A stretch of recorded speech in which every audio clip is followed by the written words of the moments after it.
2 മാസം കൊണ്ട് 10 കിലോ കുറച്ചാലോ? ചോറും ദോശയും പുട്ടും എല്ലാം കഴിച്ചുകൊണ്ടാണ് നമ്മൾ കുറയ്ക്കുന്നത്. എൻ്റെ വെയ്റ്റ് ലോസ് ജേർണിയിൽ ഞാൻ കഴിച്ച ഫുഡും ചെയ്ത വർക്കൗട്ടുകളും പിന്നെ വെയ്റ്റ് ലോസ് ടിപ്പുമാണ് ഈ വീഡിയോയിൽ പറയുന്നത്. വെയ്റ്റ് ലോസ് ചലഞ്ച് സ്റ്റാർട്ട് ചെയ്തപ്പോൾ എടുത്ത വീഡിയോ ആണിത്. ആദ്യം ഞാൻ കൺട്രോൾ ചെയ്തത് ചോറായിരുന്നു. ഞാൻ ചോറ് ഇതുപോലെ 3 തവിയൊക്കെ കഴിക്കും. ഒരു കറി മാത്രം കൂട്ടിയിട്ട് ഇത്രയധികം ചോറ് ഞാൻ കഴിക്കുന്നുണ്ടായിരുന്നു.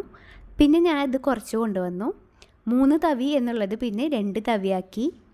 ഒരു കറി മാത്രം കൂട്ടി കഴിക്കുന്ന ഞാൻ പിന്നെ വെജിറ്റബിൾസും ആഡ് ചെയ്ത് കഴിക്കാനായിട്ട് തുടങ്ങി. 2 തവി എന്നുള്ളത് ഞാൻ പിന്നെ 1.5 തവിയാക്കി. പിന്നെ ഒരു തവിയിൽ നിർത്തി. അതായത് ഞാനിപ്പോൾ 100 ഗ്രാം റൈസാണ് കഴിക്കുന്നത്. ഫുള്ളി ഒരിക്കലും നമ്മൾ ചോറ് ഒഴിവാക്കാനായിട്ട് പാടില്ല. അങ്ങനെ ചെയ്ത് നമുക്ക് ഭയങ്കര തളർച്ചയും ക്ഷീണമൊക്കെ വരും. അതുപോലെ തലവേദന, മറവി, മൂഡ് സ്വിംഗ് എല്ലാം നമുക്കുണ്ടാവും. നമുക്ക് ഡെയിലി ചെയ്യുന്ന കാര്യങ്ങൾ നടക്കാനും വീട്ടുജോലി ചെയ്യാനും ഓടാനും ഒന്നും തന്നെ പറ്റില്ല. നമ്മൾ ഒഴിവാക്കേണ്ടത് പൊട്ട കാർബ്സാണ്. അതായത് വൈറ്റ് ബ്രെഡ്, കേക്ക്, ബിസ്ക്കറ്റ്, മൈദ കൊണ്ടുണ്ടാക്കുന്ന എല്ലാതും ഒഴിവാക്കുക. നല്ല കാർബ്സായിട്ടുള്ള റൈസ്, ഓട്സ്, ഗോതമ്പ്, മധുരക്കിഴങ്ങ്, ചെറുപയർ, ഉരുളക്കിഴങ്ങ് ഇങ്ങനെയുള്ള ഐറ്റംസ് നമുക്ക് കഴിക്കാവുന്നതാണ്. ഇനി മെയിൻ കാര്യം എന്താണെന്ന് വെച്ചാൽ പ്രോട്ടീൻ 3 നേരം ഫുഡിൽ ഉൾപ്പെടുത്തണം. ഇവിടെ ഞാൻ പ്രോട്ടീനായിട്ട് ചിക്കനാണ് എടുത്തിട്ടുള്ളത്. നിങ്ങൾക്കതിന് പകരം മുട്ടയോ പനീറോ സോയ, യോഗട്ട്, ചെറുപയർ, കടല അല്ലെങ്കിൽ പയറുവർഗ്ഗങ്ങൾ ഏതായാലും എടുത്താൽ മതി. എന്തുകൊണ്ടാണ് പ്രോട്ടീൻ കഴിക്കാൻ പറയുന്നതെന്ന് വെച്ചാൽ നമുക്കൊരു 3-4 മണിക്കൂറിന് പ്രോട്ടീൻ ഫുഡ് കഴിച്ചാൽ വിശക്കില്ല. അപ്പോൾ നമ്മൾ ഇടയിൽ എന്തെങ്കിലുമൊക്കെ കഴിക്കുന്നത് ഒഴിവാവും. അതുപോലെ നമ്മുടെ മസിലിനും മുടിക്കും നഖത്തിനും ഒക്കെ നല്ലതാണ് പ്രോട്ടീന്. ഇപ്പോൾ പ്രോട്ടീൻ ഒരാൾക്ക് ഒരു ദിവസം എത്ര കഴിക്കണം എന്നുള്ളതിനുള്ള ഒരു സിമ്പിൾ ഇക്വേഷൻ ഞാനിപ്പോൾ കൊടുക്കാം സ്ക്രീനിൽ. അപ്പോൾ ഈ ഇക്വേഷൻ വെച്ച് ചെയ്ത് കഴിഞ്ഞാൽ നിങ്ങൾക്ക് എത്ര പ്രോട്ടീനാണ് ഒരു ദിവസം കഴിക്കേണ്ടതെന്ന് മനസ്സിലാവും. ഇനി എങ്ങനെയാണ് ഈ ഫുഡ് കഴിക്കേണ്ടതെന്ന് വെച്ചാൽ ആദ്യം ഫൈബർ കഴിക്കണം. അതായത് സാലഡ്സ് ആദ്യം കഴിക്കുക, അതിനുശേഷം പ്രോട്ടീൻ കഴിക്കുക, എന്നിട്ട് കാർബ്സ് കഴിക്കുക.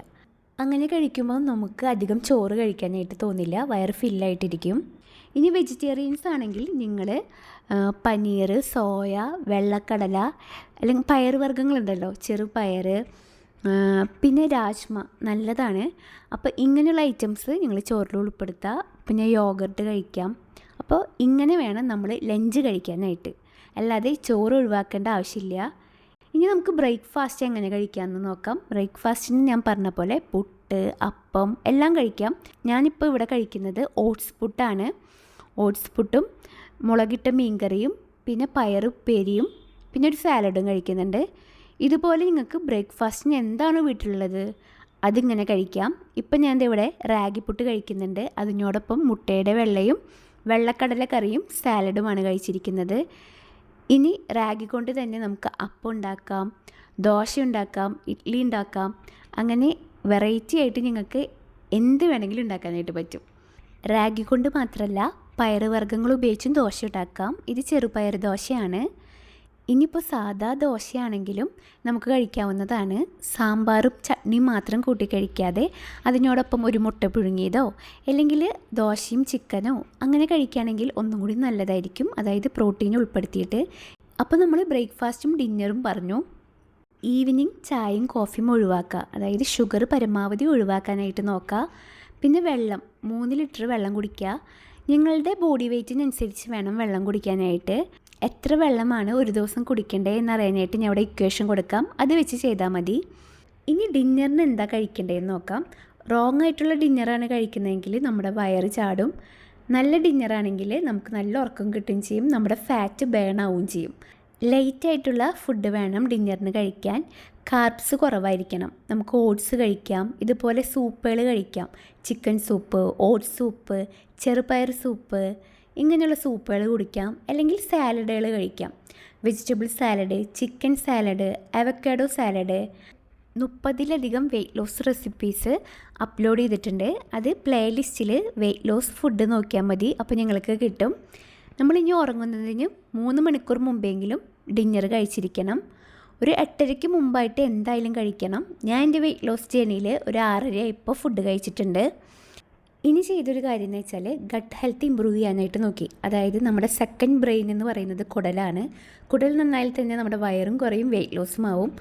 അപ്പോൾ അതിനായിട്ട് പപ്പായ, പേരയ്ക്ക, മത്തൻ, വെണ്ട, ചീര ഇങ്ങനെയുള്ള ഐറ്റംസൊക്കെ ഫുഡിൽ ഉൾപ്പെടുത്തി തുടങ്ങിയിട്ടുണ്ടായിരുന്നു ഡയറ്റിന് മുമ്പ്. പിന്നെ പുറത്തിറങ്ങുമ്പോൾ കരിക്കായിരുന്നു കുടിച്ചിരുന്നത്. സോഫ്റ്റ് ഡ്രിങ്ക്സ് മൊത്തത്തിൽ ഒഴിവാക്കി. പിന്നെ ചെയ്തിരുന്നത് ഉലുവ വെള്ളം, ജീരക വെള്ളം, കറുവപ്പട്ട ഇട്ട് തിളപ്പിച്ച വെള്ളം, ഇതൊക്കെ ഡയറ്റിൽ ഉൾപ്പെടുത്തിയിട്ടുണ്ടായിരുന്നു. ഫുഡിൽ പ്രോബയോട്ടിക് ആൻഡ് പ്രീബയോട്ടിക് ഫുഡ് നമുക്ക് കഴിക്കുകയാണെങ്കിൽ നല്ല ബാക്ടീരിയ കുടലിൽ വളരാനായിട്ട് സഹായിക്കും. അതായത് പഴം, ഗാർലിക്, ഓട്സ്, തൈര് ഇങ്ങനെയുള്ള ഫുഡ് ഉൾപ്പെടുത്താം. പഴം കഞ്ഞി പ്രോബയോട്ടിക് ഫുഡായതുകൊണ്ട് നമ്മുടെ കുടലിൻ്റെ ആരോഗ്യം വർദ്ധിക്കാൻ നല്ലതാണ്. അതുപോലെ ഇതിൽ അയൺ കണ്ടൻറ്റും ഫൈബർ കണ്ടൻറ്റും കൂടുതലായതുകൊണ്ട് നമുക്ക് നല്ലതാണ്. പക്ഷേ ഡയറ്റ് തുടങ്ങുന്ന സമയത്ത് നിങ്ങൾ ചോറിൻ്റെ അളവ് കുറയ്ക്കണം. കുറച്ച് ചോറ് തലേദിവസം വെള്ളത്തിലിട്ടാൽ മതി. എന്നിട്ട് നമുക്ക് രാവിലെ ബ്രേക്ക്ഫാസ്റ്റായിട്ട് ഇത് കഴിക്കാവുന്നതാണ്. ഡയറ്റിൽ ചിയാ സീഡും കൂടി ഉൾപ്പെടുത്തി. ആദ്യം 1/2 ടേബിൾ സ്പൂൺ ചിയാ സീഡ് 1 മണിക്കൂർ വെള്ളത്തിൽ സോക്ക് ചെയ്തിട്ട് കുടിച്ചു. ഒരാഴ്ചയ്ക്ക് ശേഷം അത് 1 ടേബിൾ സ്പൂൺ ആക്കി. 1 ടേബിൾ സ്പൂണിന് മുകളിലായിട്ട് നമുക്ക് കുടിക്കേണ്ട. ഇതും നല്ലതാണ്, ഫൈബർ കണ്ടൻ്റ് ഉള്ളൊരു ഫുഡാണ്. ചിയാ സീഡൊക്കെ കുടിക്കുമ്പോൾ നമ്മൾ നന്നായിട്ട് വെള്ളം കുടിക്കണം. നട്ട്സും സീഡ്സൊക്കെ ഡയറ്റിൽ ഉൾപ്പെടുത്താനായിട്ട് തുടങ്ങി. നമുക്ക് നട്ട്സ് ജ്യൂസായിട്ട് കുടിക്കാം, അല്ലെങ്കിൽ ഇത് പൗഡർ ചെയ്തിട്ട് നമുക്ക് ആവശ്യത്തിന് ഡെയിലി ഇട്ട് കുടിക്കാവുന്നതാണ്. ഇത് പാല് ചേർത്തും കഴിക്കാം, അല്ലാതെയും ഉണ്ടാക്കാനായിട്ട് പറ്റും. ഇപ്പോൾ ഓൺലൈനായിട്ട് വെയിറ്റ് ലോസിന് വേണ്ടിയിട്ട് ഡയറ്റ് മിക്സ് എന്ന് പറഞ്ഞിട്ട് വരുന്നില്ലേ, അത് ഈ നട്ട്സും സീഡ്സൊക്കെ പൊടിച്ചതാണ്. അത് നമുക്ക് ഡെയിലി ഉണ്ടാക്കുന്നതായിരിക്കും കുറച്ചുകൂടി നല്ലത്. ഞാൻ ഇത് നട്ട്സ് ജ്യൂസായിട്ട് കുടിക്കാറുണ്ട്. ഇതിൻ്റെ റെസിപ്പി ഞാൻ ഇട്ടിട്ടുണ്ട്. ഡയറ്റ് സ്റ്റാർട്ട് ചെയ്യുന്ന ദിവസം ഞാൻ ഡീവേമിംഗ് ടാബ്ലറ്റ് കഴിക്കാറുണ്ട്. ഇത് വിരഗുളികയാണ്. വർഷത്തിലൊരു ദിവസം ഞാൻ ഇത് കഴിക്കാറുണ്ട്. അപ്പോൾ ഇത് ആവശ്യമുള്ളവരാണെങ്കിൽ കഴിച്ചാൽ മതി. പിന്നെ ഞാൻ ശ്രദ്ധിക്കാറുള്ള കാര്യം ഓയിലിൻ്റെ ഉപയോഗമാണ്. നമ്മളെല്ലാ കാര്യം ശ്രദ്ധിച്ചു, പക്ഷെ ഭക്ഷണത്തിൽ ഓയിലിൻ്റെ ഉപയോഗം ശ്രദ്ധിച്ചില്ലെങ്കിൽ നമ്മുടെ വെയിറ്റ് കുറയില്ല. 1 ടേബിൾ സ്പൂൺ ഓയിലിൽ 120 കലോറി ഉണ്ട്. അപ്പം ഞാനിപ്പോൾ ഉപയോഗിക്കുന്നത് വെളിച്ചെണ്ണ മാത്രമാണ്. ഓയിൽ കംപ്ലീറ്റ് ആയിട്ട് ഒഴിവാക്കി. വെളിച്ചെണ്ണ തന്നെ ഞാൻ കറികളിൽ ഉപയോഗിക്കാറില്ല. അതായത് നോ ഓയിൽ ചിക്കൻ കറി, കടലക്കറി, കറികളിലൊന്നും വെളിച്ചെണ്ണ ഉപയോഗിക്കാറില്ല. ഇനി എന്തെങ്കിലും ഉപ്പേരിയോ തോരനൊക്കെ വെക്കുമ്പോൾ ഉപയോഗിക്കും. ഇനി എന്തെങ്കിലും ഫ്രൈ ചെയ്യണമെങ്കിൽ ഇതുപോലെ ജസ്റ്റ് സ്പ്രെഡ് ചെയ്ത് കൊടുത്ത് ഫ്രൈ ചെയ്യും. ഇനി നമുക്ക് വേണ്ട ഒരു കാര്യമാണ് ഈ വെയിങ് മെഷീൻ. അതായത് ഫുഡ് നമ്മൾ വെയിറ്റ് നോക്കണമല്ലോ, എത്രത്തോളം നമ്മൾ ഫുഡ് കഴിക്കേണ്ടത് എന്നറിയാനായിട്ട് ഇതുപോലൊരു വെയിങ് മെഷീൻ മേടിച്ച് വെക്കുന്നത് നല്ലതായിരിക്കും. 200 രൂപയുള്ളൂ ഇതിന് വില. ആമസോൺ, ഫ്ലിപ്കാർട്ട് എല്ലാത്തിലും അവൈലബിൾ ആണ്. വെയിറ്റ് നോക്കേണ്ട ശരിയായ സമയം എപ്പോഴാണെന്ന് വെച്ചാൽ രാവിലെ നമ്മൾ ഉറക്കത്തിൽ നിന്ന് എണീച്ച് ടോയ്ലറ്റിലൊക്കെ പോയി വന്നതിന് ശേഷം നമ്മൾ നോക്കുന്ന വെയിറ്റാണ് യഥാർത്ഥ വെയിറ്റ്. അതിനുശേഷം നമ്മൾ ഓരോ ഭക്ഷണം കഴിക്കും തോറും വെയിറ്റ് കൂടിയിരിക്കുന്നത് കാണാനായിട്ട് പറ്റും. പല ആളുകൾ ലഞ്ച് കഴിച്ചിട്ട് കയറി നിന്ന് വെയിറ്റ് നോക്കും, ഡിന്നർ കഴിച്ചിട്ട് നോക്കും. അപ്പോൾ വെയിറ്റ് കൂടിയും കുറഞ്ഞു തന്നെ ഇരിക്കും. അപ്പോൾ നമ്മുടെ കറക്റ്റായിട്ടുള്ള വെയിറ്റ് അറിയണമെങ്കിൽ രാവിലെ തന്നെ വെയിറ്റ് നോക്കാം. ഈ ചുമരിലൊരു പേപ്പർ ഒട്ടിച്ച് വെച്ചിരിക്കുന്നത് കണ്ടില്ലേ, അതിലാണ് ഞാൻ വർക്കൗട്ട് എഴുതി വെച്ചിരിക്കുന്നത്. അപ്പോൾ നമ്മളിപ്പോൾ ഡയറ്റിൻ്റെ കാര്യങ്ങൾ പറഞ്ഞു. വെയിറ്റ് കുറയാനായിട്ട് 80% നമ്മൾ ഡയറ്റ് ഫോളോ ചെയ്യണം. ബാക്കി 20% വർക്കൗട്ടും കൂടിയും ചെയ്യണം. ഒട്ടും വർക്കൗട്ട് ചെയ്യാത്ത ആളാണെങ്കിൽ ആദ്യം ഒന്ന് നടക്കാനൊക്കെ പോവുക. അതിനുശേഷം വീട്ടിൽ തന്നെ വർക്കൗട്ടുകൾ ചെയ്യുക. വർക്കൗട്ട് ചെയ്ത് സെറ്റായ ശേഷം ഇതുപോലെ 2 ഡമ്പൽ മേടിക്കുക. ഇത് 1 കിലോയുടെ ഡമ്പലും 2 കിലോയുടെ ഡമ്പലാണ്. ഇത് വെച്ച് ആദ്യം ഡമ്പൽ വർക്കൗട്ടും സ്റ്റാർട്ട് ചെയ്യുക. ബോഡിയൊക്കെ ഒന്ന് വാമപ്പ് ആയതിനു ശേഷം നമ്മൾ ജിമ്മിൽ ജോയിൻ ചെയ്യുക. 30 വയസ്സ് കഴിഞ്ഞാൽ സ്ട്രെങ്ത് ട്രെയിനിങ് ചെയ്യുന്നതാണ് നല്ലത്. നമ്മുടെ സ്ട്രെങ്ത് കൂടാനും മൊബിലിറ്റി ഇമ്പ്രൂവ് ചെയ്യാനും ഇത് സഹായിക്കും. ഇപ്പോൾ ഇതിൽ ഞാൻ ചെയ്യുന്ന വർക്കൗട്ടുകൾ കാണിക്കുന്നുണ്ട്. വർക്കൗട്ട് ചെയ്യുന്നതിന് മുന്നേ ആയിട്ട് ഞാൻ വാമപ്പ് ചെയ്യുന്നുണ്ട്. ഇപ്പോൾ ആദ്യമായിട്ട് വർക്കൗട്ട് ചെയ്യുന്ന ആളാണെങ്കിൽ കൈയും കാലുമൊക്കെ നന്നായി സ്ട്രെച്ച് ചെയ്തിട്ട് വേണം വർക്കൗട്ടിലേക്ക് കടക്കാനായിട്ട്. ഇപ്പോൾ ഞാനിവിടെ കൈക്കും കാലിനും ഷോൾഡറിനും ഹിപ്പിനും മുട്ടിനും എല്ലാം ഒരു വാമപ്പ് കൊടുക്കുന്നുണ്ട്. വാമപ്പോട് കൂടി തന്നെ ഞാൻ വർക്കൗട്ടും ചെയ്യുന്നുണ്ട്. ആദ്യത്തെ ദിവസമായതുകൊണ്ട് തന്നെ എല്ലാം 20 പ്രാവശ്യമേ ഞാൻ ചെയ്യുന്നുള്ളൂ. ഇനി ചെയ്യുന്നത് ക്രഞ്ചസ് ആണ്. ക്രഞ്ചസ് പലതരത്തിലുണ്ട്. ഇത് നിന്നിട്ടാണ് ചെയ്യുന്നത്. ഇനി ചെയ്യുന്നത് ജമ്പിങ് ആണ്. ഫുൾ ബോഡിയുടെ ഫാറ്റ് കുറയാനായിട്ട് ജമ്പിങ് നല്ലതാണ്. അതുപോലെ റണ്ണിങ് ചെയ്യുന്നുണ്ട്. ഫുൾ ബോഡിക്ക് നല്ലൊരു വർക്കൗട്ടാണ് ജമ്പിങ് ജാക്സ്. ആദ്യം ഒരു 20ൻ്റെ 3 സെറ്റ് ആണെങ്കിൽ പിന്നെ അത് 30ൻ്റെ 3 സെറ്റാക്കുക. അങ്ങനെ കൂട്ടി കൂട്ടി കൊണ്ടുവരുന്നത് വളരെ നല്ലതാണ്. പിന്നീട് വോൾ പുഷപ്പും വോൾ സിറ്റപ്പും ചെയ്യുന്നുണ്ട്.